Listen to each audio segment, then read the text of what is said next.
వరకు చదువుతున్న పిల్లలకు వర్తిస్తుంది.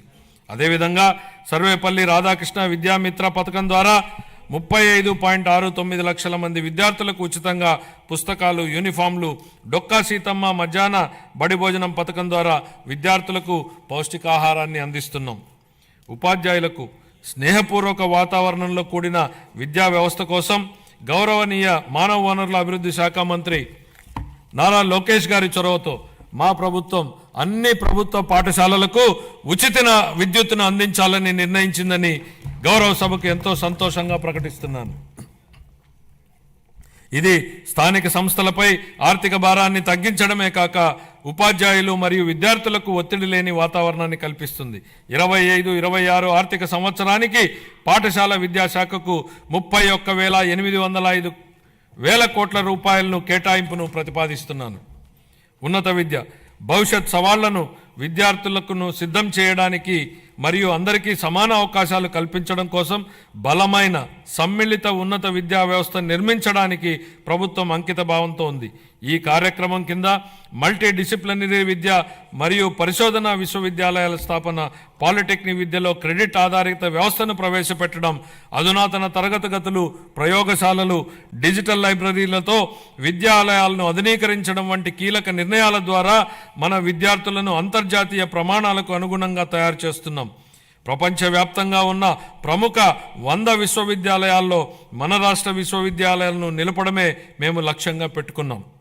25-26 ఆర్థిక సంవత్సరానికి గాను ఉన్నత విద్యాశాఖకు 2,506 కోట్ల రూపాయలను కేటాయింపును ప్రతిపాదిస్తున్నాను.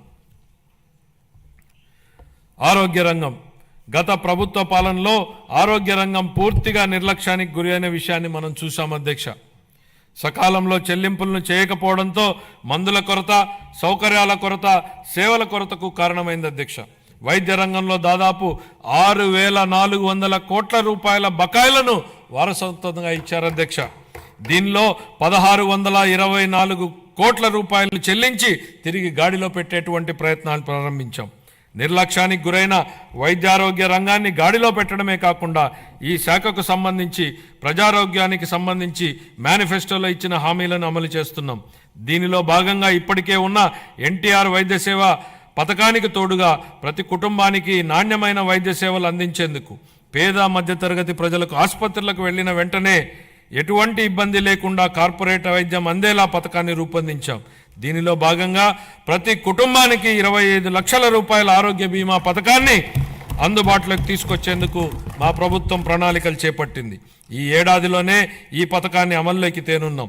దీంతో పాటు ఆసుపత్రుల్లో మందుల సరఫరా, మెరుగైన వైద్య సేవలు, పారిశుద్ధ్యం వంటివి ఇప్పటికే చేపడుతున్నాం అధ్యక్ష. 25-26 ఆర్థిక సంవత్సరానికి వైద్య ఆరోగ్య మరియు కుటుంబ సంక్షేమ శాఖకు 19,264 వేల కోట్ల రూపాయల కేటాయింపును ప్రతిపాదిస్తున్నాను అధ్యక్ష. పంచాయతీరాజ్ మరియు గ్రామీణాభివృద్ధి గ్రామాలు శక్తి సంపన్నమై స్వయం సమృద్ధి మరియు సాధికారతలతో తొలతూగకపోతే దేశాభివృద్ధి అసంపూర్తిగానే ఉండిపోతుంది. దీన్ దయాళ్ ఉపాధ్యాయ అన్న మాటలు అధ్యక్ష. గ్రామీణ ప్రాంతాల అవసరాలను తీర్చాల్సిన గురుతర బాధ్యతను గత ప్రభుత్వం విస్మరించింది. రహదారులు, తాగునీటి వంటి కనీస అవసరాలను పొందడం ప్రజల హక్కు అయినప్పటికీ గత ప్రభుత్వం వీటిపై దృష్టి పెట్టలేదు.